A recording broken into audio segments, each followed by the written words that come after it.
কিছু কাজেরই ট্রিটমেন্ট আমি দিতে পারি ভালো। মনে করেন যে অনেকের যে বউ চলে জায়গা একটা ছেলের সঙ্গে, অনেকের প্রেম ভালোবাসায় ব্যর্থতা আছে, তাদের আমি 72 ঘন্টার ভিতরে ইনশাআল্লাহর রহমতে 72 ঘন্টার ভিতরে সমাধান করে দেই।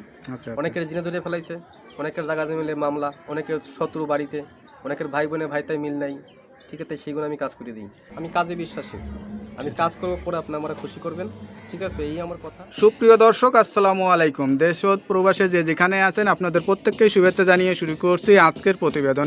আজ আমরা কথা বলবো কবিরাজ ময়নুল ইসলাম সাহেবের সাথে, জানবো তার কি বিষয়ে কবিরাজি ট্রিটমেন্ট দিয়ে থাকেন এবং কি অবস্থায় চলছে তার কবিরাজি। চলুন কথা বলি তার সাথে। আসসালামু আলাইকুম ভাই। ওয়ালাইকুম আসসালাম। কেমন আছেন আপনি? হ্যাঁ, ভালো আছি ইনশাআল্লাহ, আপনাদের দোয়ায়। তা কি অবস্থা, কেমন চলতেছে আপনার? ভাই আমি তো মনে করেন অনেক রোগের কাজ করি, বুঝতে পারছেন, বিভিন্ন রোগের মনে করেন কবিরাজি কাজ করি, বাপ দামাল থেকে করি। আমার শিক্ষা জীবন হলো কামরূপকামী আসামে পানামে, মেঘালয়, অরুণাচল, মিজোরাম থেকে আমি শিক্ষা করে আইছি আন্দামান দ্বীপপুঞ্জে, ভারতবর্ষে। সেখানে আমি শিক্ষা করছি কড়ি চালান, হাড্ডি চালান, মানুষের বিভিন্ন রোগ উপকার করি, যেমন মানুষ বান মারে।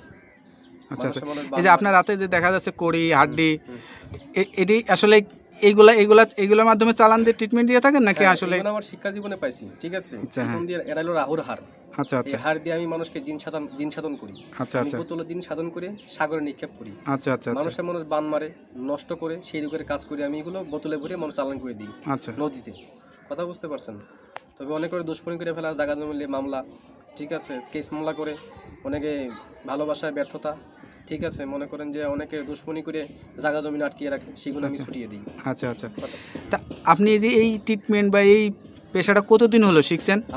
আমার বয়স হয়ে গেছে প্রায় 30-35 বছর। আচ্ছা আচ্ছা, এই পেশাটা কি আপনার বাপ দাদার পেশা থেকে আপনারা আসছেন নাকি আপনি শিখছেন? আমার বাবাও ছিল কবিরাজ, ঠিক আছে, আমার দাদাও ছিল কবিরাজ, তারা ভারতবর্ষে থাকতো। ত্রিপুরা রাজ্য, মেঘালয়, অরুণাচল, মিজোরাম, নাগাল্যান্ড থেকে শিক্ষা করে বাংলাদেশে আসি। বাংলাদেশে আমাদের বাড়ি, ঠিক আছে। আপনার জন্মস্থান কি বাংলাদেশেই? আমার জন্মস্থান ভারতবর্ষে।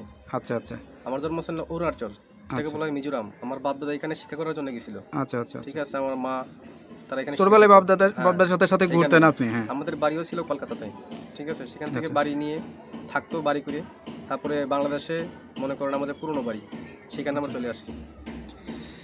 এখন যে দেশে আছেন বা এই যে এখন যেখানে আছেন, এই ঠিকানাটা কোথায়? এটা হলো সাভার। এই যে ঠিকানায় যে আছেন আপনি, এই যে ট্রিটমেন্ট দিয়ে বউ বাচ্চা কাচ্চা নিয়ে, আপনার তো ফ্যামিলি আছে, তাদেরকে নিয়ে সবাইকে নিয়ে ভালোই আছেন? ইনশাআল্লাহ ভালো আছে, ভালোই আছেন।